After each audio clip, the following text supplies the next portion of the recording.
สวัสดีครับสวัสดีครับสมาชิกทุกท่านเด้อครับเด้อมาพอกันอีกแล้วครับสำหรับเราพัฒนานะครับ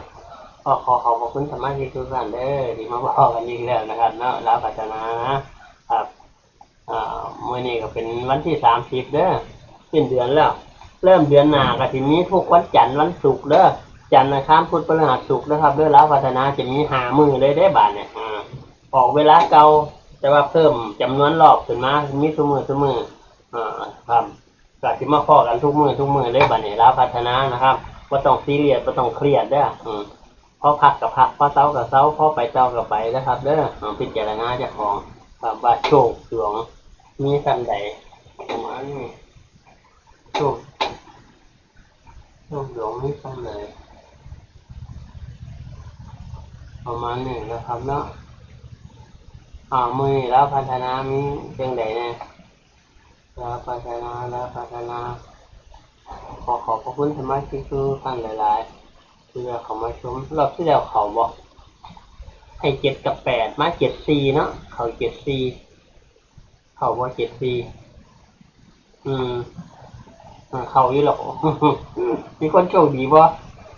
คอมเมนต์มาเด้ออธิบายมาแน่ว่าเป็นอะไรนะครับประมาณนี้นะครับมื้อนี้ก็มาไปต่อกันเลยนะครับเนาะมาไปต่อกันเลยไปต่อกันเลยมีอะไรบ้างนะครับเป็นรูปกระดานดำไปเนี่ยลบไปลบแล้วไปแล้วพัฒนานะครับเด้อวันที่30สิ้นเดือนละนะครับออกแบบใหม่นะครับได้เห็นวิธีใหม่เด้อบัดนี้สิให้ความรู้นำให้ความรู้ก็คือสิบอกวิธีเฮ็ดเพราะคร่าวๆเบิ่งไปทุกอาทิตย์ทุกมื้อนะครับเด้อมันสิได้เก่งขึ้นนะสิได้เอาไปคิดเองเฮ็ดเองได้ประมาณนี้นะครับจึงเริ่มต้นเลยงวดที่แล้วให้มันออก627 449แม่นบ่ล่ะ627 449ให้เอาเก้าเป็นตัวตั้งเนี่ยเห็นว่าเอาเก้าเป็นตัวตั้ง9 10 11 12 139 10 11 12 13ถ้าแถวที่3แถวที่2ก็4 5 6 7 8นะครับวันนี้เขามาเบิ่งโจทย์มันมีเลขอย่างเนี่ยที่อยู่ในโจทย์มันมี9มี2มี9มี2มี4มี7มี66กับ7นะครับเด้อ6กับ77เอา7 บวก 8มันก็สิไป5เพียงเขาเอา7 บวก 8สิ7 บวก 8มันก็สิได้5 7 บวก 6กับ7ก็สิได้3มันสิเด้งขึ้นมาทั้งที่เลยครับไล่ตามเลขขี้นะครับ7 9 11 13เลขมันสีเด่นอยู่ในนี่แหละ1 2 3นะครับเด้อเลขสีเด่นในนี่1 2 3บัดนี้เขาเริ่มจากจาก9 7เขากันย้อนขึ้นมา7 6 5 4 3นะครับเด้อ7 6 5 4 3คือคู่ของ1 2 3เนี่ยเขาเริ่มจาก7 6 5สีเด่นที่สุดเด้อ7 6 5สีเด่นที่สุดนะครับเด้อ7 6 5สีเด่นที่สุดมองเห็นบอกเรือบ่เห็นทีนี้เดี๋ยวบ่เห็นครับเอาออก7 6 5สีเด่นที่สุดเด้อครับเด้อไปมัก8ก็เอาครับประมาณนี้นะครับเด่นนะครับบานนี้เข้ามาเลือกระหว่าง1 2 3เข้าเที่ยวอะไรมันเป็นอย่าง1 2 3เข้าเที่ยวอะไรที่ครับ1 2 3ขอเลือกที่2 กับ 3นะครับเด้อคู่กันกับ4 5 6 7เนี่ยแน่นี่ล่ะ1 2 3ไผมัก1 กับ 1ก็ได้ราคา1มันมาเป็นวันนี้พอเขาได้เลขแล้ววันนี้เขาก็มาลง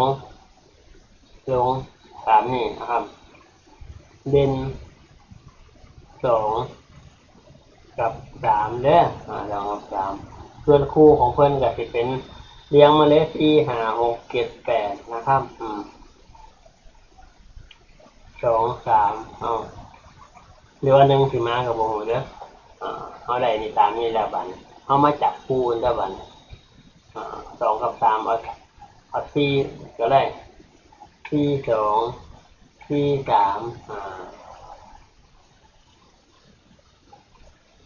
52 53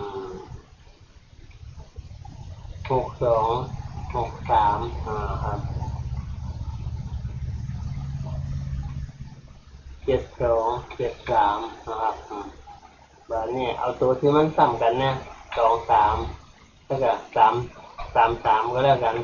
ราคามันมาเบิ่นเด้อตามนี้บัดเขามาเบิ่งตัวเด่นมาเนี่ยเขาว่าเขามักตรงที่4 5 6 7ใช่ไหมขอเลือกที่5 6 7เด้อครับเด้อ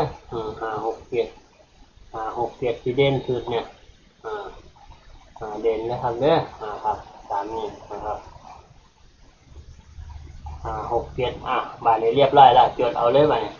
ใครแคปเจอร์หน้าจอเป็นกับแคปเจอร์หน้าจอถ่ายภาพหน้าจอเป็นกับถ่ายภาพหน้าจอไปนะครับเนาะให้เวลาจดนะครับ2 กับ 3 4 5 6 7 8เป็นชุดวินเนอร์ใครมักเลขสูงก็วินไปนะครับใครว่ามักเลขสูงก็เอา2 กับ 3ไปวินกับเลขต่ำให้กันก็ได้นะครับประมาณนี้นะครับ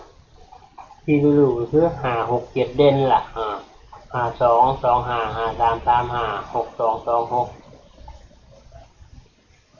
63 36 72 27 73 37อันนี้คือเด่นสุดนะครับเด้อประมาณนี้นะครับเด่นสุดครับจุดเอาทันบ่ดาวพัฒนาสิบอกข้าวอีกเริ่มตั้งแต่เดือนหน้าสิมีหวยแล้วทุกมื้อเด้อบัดนี้เวลาเก่าเลยบัดนี้รวยเลยล่ะบัดนี้มีทุกมื้อรวยเลยอาจารย์ที่พยายามคิดเลขให้แม่นที่สุดมื้อนี่ย่างขี้ไล่ถูกจัก6เที่ยวเอามันมีมื้อแล้วสิมาถือ6เที่ยวได้จังได๋ถือเลขบนถือเลขล่างวันจันทร์อังคารก็ถูกบนถูกล่างวันพุธก็ถูกบนถูกล่างวันพฤหัสก็ถูกบนถูกล่างครับวันศุกร์ก็ถูกบนถูกล่างงวดที่6ก็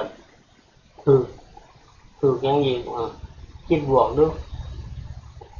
จดไปได้บัดนี้บัดนี้มาเบิ่งในกรอบนี่บัดนี้ในกรอบนี่ก็สิบอกเลขคือกันนั่นแหละในกรอบนี่ก็ได้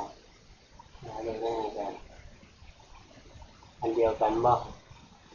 6 7นี่เด้ออันเดียวกันนะครับเด้อแล้วบัดนี้ให้ไปเอาเลขกำลังวันเทียบเด้อเลขกำลังวันเทียบเป็นการสรุปเด้อมี2บ่มี9บ่มี3บ่3บ่มีก็ตัดออก3บ่มีมันก็มี9คือเก่าก็เอาคือเก่าประมาณนี้4 9มี9แถว9แม่นเบิดเลย0แล้วบัดนี้0ก็มีอีกบัดนี้0เบิดพูดง่ายๆว่าเด่นเบิดทั้งนั้นเลยประมาณนี้เครียดบ่บัดนี้เด่นเบิดเลยบัดนะครับตามนี้ก็แล้วกันนะครับเนาะ